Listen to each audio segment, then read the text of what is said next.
ఆంధ్రప్రదేశ్లో ఎన్నికలు జరగబోతున్నాయి. మే 13న ఎన్నికలు అక్కడ జరగబోతున్నాయి. తెలంగాణ అసెంబ్లీ ఎన్నికల సమయంలో అందరికన్నా ముందుగా, అందరికన్నా వేగంగా, అందరికన్నా ఖచ్చితత్వంతో సమాచారం అందించే ప్రయత్నం చేసింది. ఏ పార్టీ ఎవరిని బరిలోకి దించుతోంది, ఎందుకు బరిలోకి దించుతోంది, ఎవరెవరి మధ్య అక్కడ పోటీ ఉంది, ఇవన్నీ కూడా అందరికన్నా ముందుగా, అందరికన్నా వేగంగా, అందరికన్నా ఖచ్చితత్వంతో సమాచారం అందించే ప్రయత్నం చేసింది. ఇప్పుడు ఆంధ్రప్రదేశ్ అసెంబ్లీ ఎన్నికలు కావచ్చు, పార్లమెంట్ ఎన్నికలు కావచ్చు, ముఖ్యంగా ఆంధ్రప్రదేశ్ ఎన్నికల నేపథ్యంలో అక్కడ ఏ పార్టీ ఎవరిని బరిలోకి దించుతోంది, అక్కడ ఈక్వేషన్స్ ఏంటి, ఎవరి వ్యూహాలేంటి, ఇవన్నీ కూడా విమందించే ప్రయత్నం చేస్తుంది. ముఖ్యంగా ఇప్పుడు మనం మాట్లాడుకోబోతున్నాం ఆంధ్రప్రదేశ్కి సంబంధించి ఇంపార్టెంట్ నియోజకవర్గం కింద మాట్లాడుకుంటున్న పరిస్థితి. అవును, పిఠాపురం అసెంబ్లీ నియోజకవర్గం గురించి ఈరోజు ఇప్పుడు మనం మాట్లాడుకోబోతున్నాం. ఇక్కడ ఎవరెవరు బరిలోకి దిగుతున్నారు చూద్దాం. ఇక్కడ జనసేన నుంచి బరిలోకి దిగుతున్నారు కొణిదెల పవన్ కళ్యాణ్, అలాగే వైసీపీ నుంచి బరిలోకి దిగుతున్నారు వంగా గీత. వీళ్ళిద్దరి మధ్య కూడా చాలా టఫ్ ఫైట్ ఉన్న పరిస్థితి. ఈ నేపథ్యంలో ఒకసారి వీళ్ళ ప్రొఫైల్స్ చూసే ప్రయత్నం చేద్దాం. ముందుగా జనసేనాని పవన్ కళ్యాణ్కి సంబంధించిన ప్రొఫైల్. జనసేన నుంచి కొణిదెల పవన్ కళ్యాణ్ బరిలోకి దిగుతున్నారు. జనసేన అధినేత, సినీ నటుడు, పవర్ స్టార్గా ఈయనకు ఫ్యాన్ ఫాలోయింగ్ కూడా ఉంది. అలాగే 2008లో ప్రజారాజ్యంలో కీలక పాత్ర పోషించారు. ముఖ్యంగా యూత్ వింగ్ అంటే యువరాజ్యానికి ఆయన అధ్యక్షుడు. 2014లో జనసేన పార్టీ ఏర్పాటు చేశారు పవన్ కళ్యాణ్. 2019లో భీమవరం అలాగే గాజువాకలు ఈ రెండింటి నుంచి కూడా అక్కడ ఆయన బరిలోకి దిగారు, కానీ ఓటమిని చవిచూశారు. ఇది జనసేనాని పవన్ కళ్యాణ్కి సంబంధించిన short profile. Moving on, Vanga Geetha YCP నుంచి బరిలోకి దిగుతున్నారు. వంగా గీత, ఒకసారి వంగా గీతకు సంబంధించిన ప్రొఫైల్ చూసే ప్రయత్నం చేద్దాం.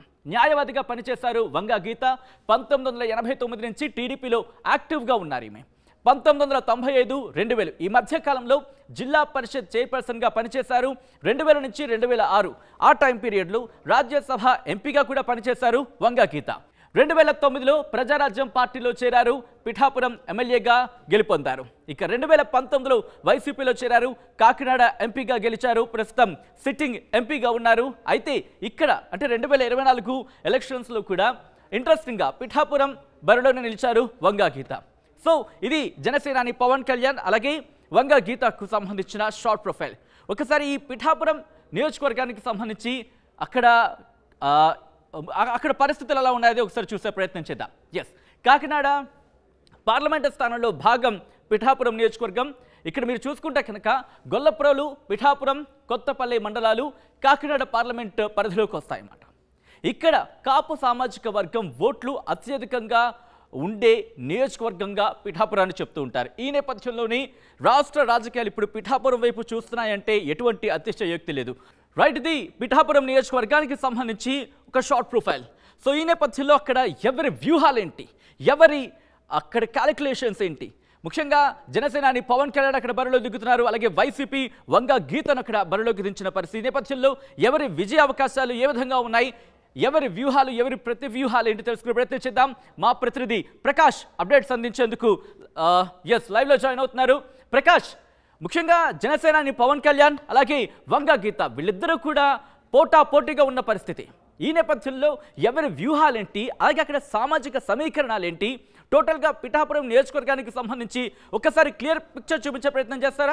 ఎస్ సచిన్, మనం ప్రధానంగా చూసుకుంటే పిఠాపురం కాకినాడ ఉమ్మడి తూర్పుగోదావరి జిల్లా 19 నియోజకవర్గాల్లో ప్రధానంగా చూసుకుంటే ఒక నియోజకవర్గంగా చెప్పుకొస్తారు. పిఠాపురం ఎంతో ఆధ్యాత్మిక పీఠంగా విరజిల్లుతూ వస్తున్నటువంటి పిఠాపురంలో ఇప్పుడంతా కూడా 2024 ఎన్నికలు ఎంతో ఆసక్తికరంగా మారాయని చెప్పాలి. ఎందుకంటే రాష్ట్ర వ్యాప్తంగా ఉన్నటువంటి రాజకీయాలు ఒక ఎత్తు అయితే, అలాగే పిఠాపురంలో ఉన్నటువంటి రాజకీయం ఒక ఎత్తుగా మారిపోయింది. ఎందుకంటే జనసేన అధినేత పవన్ కళ్యాణ్ ఒక పార్టీ అధినేత ఇక్కడ పోటీ చేయడంతో పిఠాపురంలో పోటీపై ఏ విధంగా ఉంటుందని కూడా ఆసక్తికరంగా మారింది. దానికంటే ఒక పక్కన ఆ జనసేన పార్టీ అధినేత పవన్ కళ్యాణ్ పోటీ పడుతుంటే ఎంతో సీనియర్ నాయకురాలైనటువంటి వంగా గీతా విశ్వనాథ్ ఎంతో సీనియర్ నాయకురాలుగా ఎంతో గుర్తింపు పొందింది. ఉమ్మడి తూర్పుగోదావరి జిల్లాలో ఒక మహిళా నేతగా కూడా ఆవిడంతా కూడా గుర్తింపు ఉండడంతో ఇప్పుడంతా కూడా రాజకీయాలు ఆసక్తిగా మారాయి. ఎందుకంటే అక్కడ పిఠాపురం నియోజకవర్గంలో కాపు సామాజిక వర్గం, ప్రధానంగా కాకినాడ పార్లమెంట్ నియోజకవర్గం అంతా కాపు సామాజిక వర్గం ఎక్కువ ఉండే ప్రాంతం కావడంతో గతంలో 2019 ఎన్నికల్లో కూడా జనసేన అధినేత పవన్ కళ్యాణ్ పిఠాపురం నుంచే పోటీ చేయాలనుకున్నారు. అక్కడ శ్రీపాద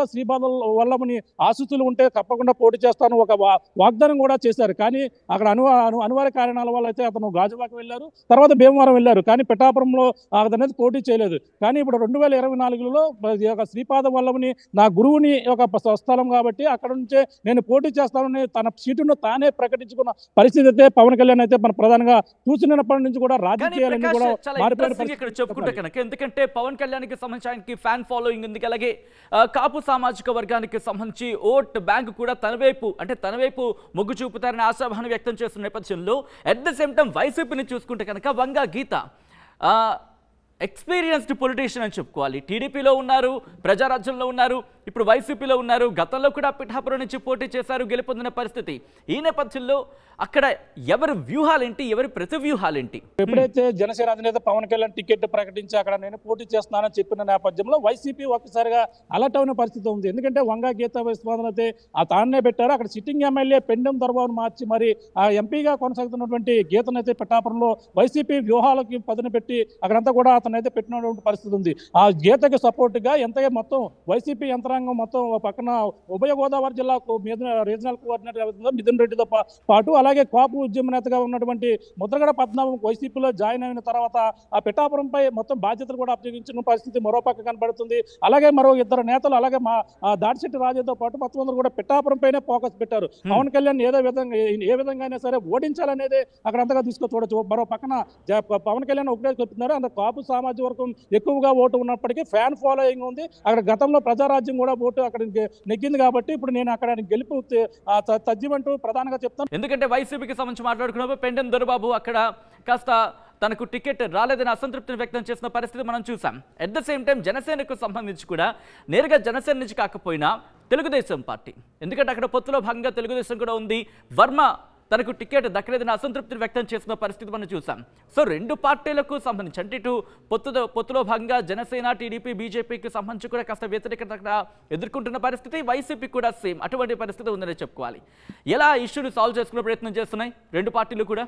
ఎస్, మనకి ప్రధానంగా చూసుకుంటే వైసీపీ నుంచి చూసుకుంటే సిట్టింగ్ ఎమ్మెల్యే పెండెం దొరబాబుకి అక్కడ సీట్ ఇవ్వకుండా గీతకి ఇవ్వడంతో కొంచెం అసంతృప్తి అయితే నెలకొంది. అక్కడంతా కేడర్ దొరబాబు కేడర్ అంతా కూడా ఎట్టి పరిస్థితుల్లోని గీతకు సహకరించేది లేదంటూ మొదట్లో అంతా కూడా వ్యతిరేకత అయితే ఏర్పడింది. కానీ ఇప్పుడు మెల్లగా దొరబాబుని అయితే బుజ్జగించిన నేపథ్యంలో తనకి అధికారం వచ్చిన తర్వాత మరొక ఎమ్మెల్సీ పదవి వేరే ఒకటి ఇస్తానడంతో ఇప్పుడు దొరబాబు కూడా శాంతించిన పరిస్థితి, శాంతించి గీతకి పనిచేస్తాం, గీత గెలుపుకి కృషి చేస్తారంటూ ఇటీవల తాడేపల్లి వెళ్ళడం, ఆ జగన్తో కలిసి మాట్లాడిన తర్వాత అయితే పూర్తిగా పరిణామాలు మారిపోయి గీతతో కలిసి ఇప్పుడంతా కూడా నియోజకవర్గంలో తిరుగుతూ ప్రచారం చేస్తున్నటువంటి పరిస్థితి మరోపక్క కనపడుతుంటే, అలాగే టీడీపీ నుంచి టికెట్ ఆశించి 20 సంవత్సరాల నుంచి టీడీపీ కొంచుకోటగా ఉన్నటువంటి నా స్థానంలో అప్పుడు జనసేనకి ఉమ్మడి అభ్యర్థిగా ఉన్నటువంటి పవన్ కళ్యాణ్ ఇవ్వడంతో మొదటైతే అసంతృప్తి అయితే ఎస్పీఎస్ఎన్ వర్మ అయితే ఎంతో వ్యతిరేకత ఏర్పరిచారు. తన కేడర్ కూడా దాదాపు ఇండిపెండెంట్కి వెళ్ళే అంత స్థాయికి వరకు కూడా వెళ్ళి ఎట్టి పరిస్థితుల్లో ఇక్కడ టీడీపీకి ఇవ్వాలంటూ కేడర్ అంతా కూడా ఆయన అయితే బలపరిచి ఇండిపెండెంట్గా గెలిపిస్తాం. గతంలో 2014 ఎన్నికల్లో భారీ మెజార్టీతో 47,000 ఓట్లతో నిన్ను గెలిపించాం ఇండిపెండెంట్ అభ్యర్థిగా. అదే విధంగా ఇప్పుడు మీకు టికెట్ ఇవ్వకపోతే మళ్ళీ ఇండిపెండెంట్ గా గెలిపించి తీరుతామంటూ అంతా కూడా వర్మ వర్గీయులు మొత్తం అందరూ కూడా ఓ పక్కన కోరారు. కానీ అదందరూ కూడా సంతపించారు. అక్కడంతా కూడా పార్టీ కార్యాలయం వద్ద పెద్ద ఆందోళన చేపట్టిన పరిస్థితి. ఈ పంచాయతీ మొత్తం చంద్రబాబు అధిష్టానం దగ్గరికి వెళ్ళింది. చంద్రబాబు వెంటనే ఫోన్ చేసి అతని దగ్గర రమ్మడం, అతనికైతే ఒక హామీ కూడా ఇచ్చారు. ఎమ్మెల్సీ పదవితో పాటు అతనికి రాజుల కోటలో ఏదైతే అతనికి మరొక స్థానం కల్పిస్తూ అతనికి మంచి హోదా, మినిస్టర్ హోదా స్థాయిలో ఇస్తాం అధికారం వచ్చినట్టే అనడంతో, నాకు కావాల్సింది అధికారం కాదు, నియోజకవర్గ ప్రజలు రైతాంగం సమస్యల మీదే నేను మొదటి నుంచి కూడా కృషి చేస్తున్నాను, అయ్యో కావాలి, పురుషోత్తపట్నం ఏవైతే ఆగిపోయిందో అన్ని కూడా పనులు నెరవేర్చాలంటూ ఆయన ఆ వాగ్దానం మరొక చంద్రబాబు నుండి పెట్టడం జరిగింది. ఈ నేపథ్యంలో అతను ఎట్టవేళకైతే అతను ఇది బెట్టు నుంచి తగ్గారు, పవన్ కళ్యాణ్ సపోర్ట్ చేస్తానంటూ ఇటీవల మంగళగిరి వెళ్ళడం, మంగళగిరిలో పవన్ కళ్యాణ్ కలవడం, పవన్ కళ్యాణ్ కలిసిన తర్వాత ఇటు పరిణామాలన్నీ కూడా పవన్ కళ్యాణ్ సపోర్ట్ చేస్తామంటూ పవన్ కళ్యాణ్ గెలిపే లక్ష్యంగా పనిచేస్తామంటూ ఇప్పటికే